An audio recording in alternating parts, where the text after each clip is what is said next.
Jadi kalau untuk beternak itu yang penting kita punya bahan pakan yang murah dulu. Jangan apa yang mau kita pakai, tetapi yang tersedia apa itu kita formulasikan yang menjadi yang terbaik untuk daerah tersebut gitu.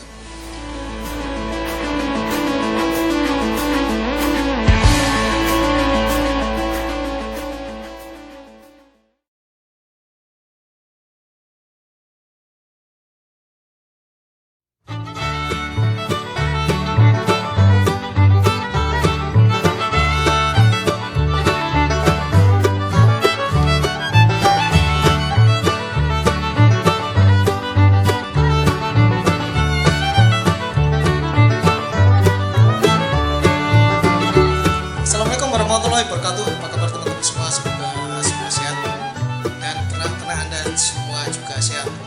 Kali ini kita akan mendiskusikan tentang produksi susu sapi perah. Ada pertanyaan dari Mas Budi Hari. Kalau buat sapi perah untuk menaikkan susunya diberi apa Pak Dokter? Wah, Mas Budi Hari ini memberi pertanyaan yang sangat krusial ya. Wah, ini menjadi problem seluruh peternak sapi perah di seluruh Indonesia. Jadi mereka semua ingin meningkatkan produksi air susunya. Sebelum jawab, kita lihat dulu ya kandungan air susu ya. Untuk produksi susu tentu saja kita harus lihat kandungan air susu ya.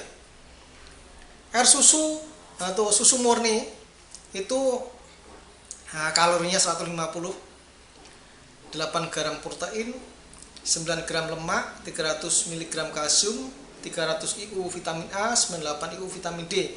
Itu yang dalam satu gelas atau 200 ml air susu. Nah, untuk memproduksi air, vitamin, lemak, kalori itu tentu saja juga diperlukan air, protein, lemak. Ya, intinya seperti itu. Jadi apakah ada penggunaan obat? Ya, sepengetahuan saya ya, obat diberikan apabila sapi tersebut melahirkan, kemudian ambingnya itu besar, tetapi susunya tidak mau keluar. Nah, itu bisa dikasih oksitosin. Jadi untuk mengawali pengeluaran susu itu bisa dikasih oksitosin ya. Disuntik oksitosin 3 atau 5 mili gitu ya, atau setengah dosis daripada oksitosin yang dipakai untuk menolong kelahiran. Jadi kalau sapi tidak bisa melahirkan kan susah keluar, dikasih oksitosin. Atau untuk menolong sapi yang plastiknya tidak keluar, itu juga bisa dikasih oksitosin. Kemudian bagaimana caranya memproduksi susu itu? Kita tadi sudah melihat kandungan susunya, ada protein, kalori, vitamin A, vitamin D. Nah, pada saat beternak sapi tidak boleh melupakan air minum, tidak boleh telat sama sekali. Kemudian pakannya terdiri dari hijauan dan konsentrat, ya.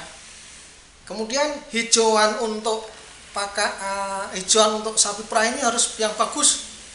Ya, harus ada hijauannya menurut pengalaman saya. Yang terbagus adalah tepung jagung, kemudian baru king grass, kolonjono, kemudian odot itu dan lain sebagainya ya. Kemudian juga bisa dipakai indigo vera dan lain-lain.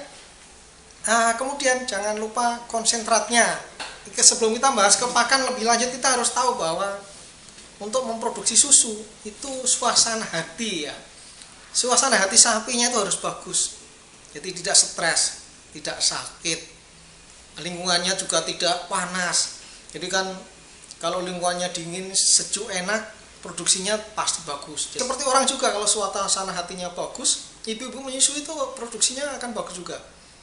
Dan tidak pernah lupa harus diperah pagi sore, rutin. Kalau jam 7 jam 6 pagi sama jam 5 sore, rutin jam 6 jam 5 sore. Jadi pada saat mau produksi itu sudah memproduksi susunya dengan baik. Jadi sebelum kita mau pakan, suasana pada saat diperah itu harus tepat, memproduksinya harus tepat. Jadi jam-jamnya tidak boleh lepas dari jam-jam kebiasaan. Jadi Kemudian juga kebiasaan-kebiasaan sebelum diperah, dimandikan, dibersihkan kandangnya itu harus selalu dilakukan ya. Kalau hari ini, kalau setiap hari itu pagi dibersihkan, dimandikan, dikasih makan, diperah atau diperah dulu baru dikasih makan, itu harus sama terus ya. Jadi tidak boleh mengubah kebiasaan. Nah, itu pertama kuncinya ya. Suasana lingkungan dan suasana hatinya dia. Kalau perlu dibunyikan musik. Nah, seperti itu. Mungkin Mas Hari Budi pernah mendengar ya, bisa klasik, bisa musik pop dan sebagainya. Jadi diadakan kebiasaan yang menunjang suasananya jadi baik. Nah, itu pertama. Kedua, pakan. Pakan tidak boleh lepas pakan hijauan segar. Untuk memproduksi susu yang banyak, yang bagus itu perlu pakan segar. Kenapa? Karena butuh air. Di dalam kandungan pakan segar itu ada airnya. Ya. Air itu tapi tetap harus dilayukan dulu ya. Pakan segar ada airnya. Seperti apabila kita di gurun pasir. Kita di gurun pasir itu kalau minum air kemudian gampang terbuang. Tapi kalau minum makan ya, mentimun, makan semangka, makan melon, nah itu akan pelan-pelan dikunyah-kunyah. Jadi ada air di dalam tubuhnya itu lama begitu. Sama juga dengan produksi susu, karena dia perlu air maka perlu pakan yang pakan segar.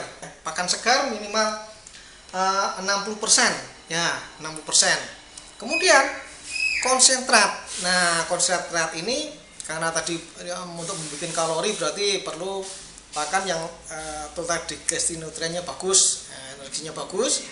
Kemudian proteinnya juga bagus. Kemarin saya sudah posting tentang kopra, bisa dipakai kopra dan dipakai jagung. Jadi kalau tadi tidak ada tepung jagung yang dicoper dan dikasihkan, bisa dikasih sedikit saja bungkil jagung atau tepung jagung dan bekatul. Jadi ada pengalaman teman-teman saya kebetulan sekarang di Semarang, teman-teman di Boyolali itu pakannya kolonjono, king grass, odot, biasa seperti itu. Kemudian ampas tahu, kemudian ini ketela pohon, umbi ketela pohon yang dicacah ya. Bukan onggot tapi umbi ketela pohon yang dicacah. Kemudian diaduk di dalam ember, dikasih bekatul sedikit. Nah, begitu. Tetapi ada pengalaman lain, teman saya di Banyu Biru di Semarang bagian atas itu pakannya itu ada ampas tahu dan roti basi ya, roti yang kadaluarsa, bukan roti basi. Roti kadaluarsa dicampur dengan ampas tahu, onggok ya. Kemudian dicampur, dikasihkan sebagai pakan. Nah, itu ya. Itu teman-teman punya pengalaman lain. Jadi kalau untuk beternak itu yang penting kita punya bahan pakan yang murah dulu. Jangan apa yang mau kita pakai, tetapi yang tersedia apa itu kita formulasikan yang menjadi yang terbaik untuk daerah tersebut gitu. Baik teman-teman semua, kalau ada punya pendapat lain tolong ditulis di kolom komentar. Itu akan menambah wawasan saya dan sangat bermanfaat bagi Mas Budi dan teman-teman peternak sapi perah.